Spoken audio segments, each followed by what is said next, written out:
বেঁচে থাকার জন্য মানুষ কত বিচিত্র কাজ করে থাকে। এমনই এক ব্যতিক্রম পেশা লাল পিঁপড়ার ডিম সংগ্রহ। শেরপুরের গারো পাহাড়ের প্রত্যন্ত গ্রামের একদল মানুষ পিঁপড়ার ডিম সংগ্রহকে পেশা হিসেবে বেছে নিয়েছেন, আর এই ডিম বিক্রি করে তারা জীবিকা নির্বাহ করেন। মাসুদ হাসানের প্রতিবেদনে বিস্তারিত। বেঁচে থাকার জন্য কত বিচিত্র কাজ করতে হয় মানুষকে, তেমনই এক ব্যতিক্রমী পেশা লাল পিঁপড়ার ডিম সংগ্রহ করা। আর এই ডিম বিক্রি করে জীবিকা চলে একদল মানুষের। শেরপুরের গারো পাহাড়ের প্রত্যন্ত গ্রামের একদল মানুষ পিঁপড়ার ডিম সংগ্রহকে পেশা হিসাবে বেছে নিয়েছেন। গারো পাহাড়ের রাংটিয়া ও বাঁকাকুড়া গ্রামে বসে পিঁপড়ার ডিমের হাট।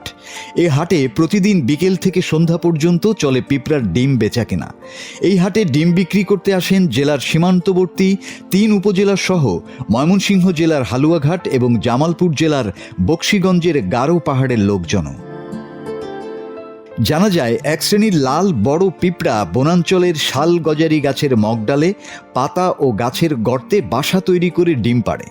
সকাল থেকে বিকেল পর্যন্ত পাহাড়ি শাল গজারি বনে এবং আম জাম লিচু গাছ সহ বিভিন্ন গাছ থেকে বাঁশের আগায় নেট বা জাল দিয়ে এক ধরনের ঠোঙ্গা তৈরি করে চলে ডিম সংগ্রহ। শৌখিন মৎস্য শিকারীদের কাছে পিঁপড়ার ডিমের চাহিদা ব্যাপক। মাছ ধরার টোপ হিসেবে এর ব্যবহার খুবই জনপ্রিয়। বাজারে ১ কেজি পিঁপড়ার ডিমের পাইকারি দাম ১,০০০ থেকে ১,২০০ টাকা পর্যন্ত হয়ে থাকে। সংগ্রহকারীরা জানান, কাজটি কঠিন ও যন্ত্রণাদায়ক, কারণ ডিম সংগ্রহ করার সময় পিঁপড়ার তীব্র কামড় সইতে হয়। রয়েছে হাতি, সাপ ও মৌমাছির আক্রমণের ভয়।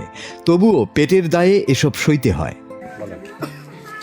সকাল ৮টা বাজে আমরা এখান থেকে বের হই।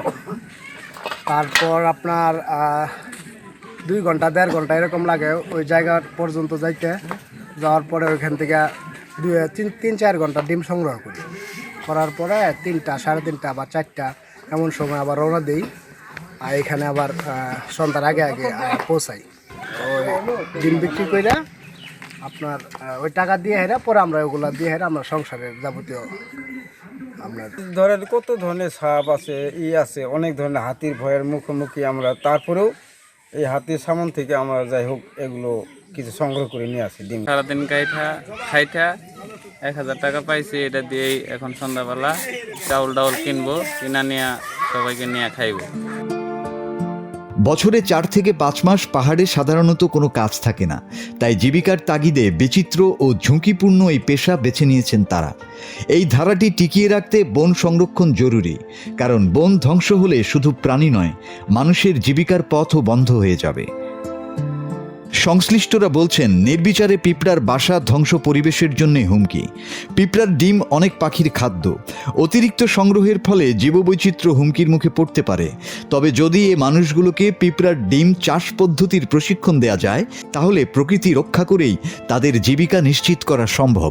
পাহাড়ে যদি কেউ পিঁপড়া ডিম আহরণ করে থাকে, এটা মানে আমাদের জীববৈচিত্র্যের এবং জীববৈচিত্র্যের যে একটা বাস্তুসংস্থান আছে, বাস্তুসংস্থানে আবার যতগুলো উপাদান বাস করে তাদের কিছু খাদ্য সংগ্রহ করতে হয়।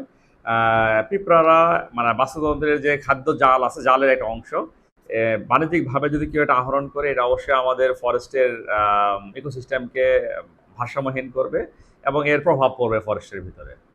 আমাদের বৃহত্তর ময়মনসিংহ অঞ্চলের যে বৃহত্তর যে শালবন আছে, এই শালবনে থেকে বাণিজ্যিকভাবে কিছু পিঁপড়া ডিম আহরণ করা হচ্ছে। এটা অবশ্যই আমাদের যে স্থানীয় বন বিভাগ আছে তারা অবশ্যই নজরদারির মধ্যে রেখেছে। আশা করি অতি দ্রুত তাদের বিরুদ্ধে ব্যবস্থা নেওয়া হবে। মাসুদ হাসান, বাংলা টিভি।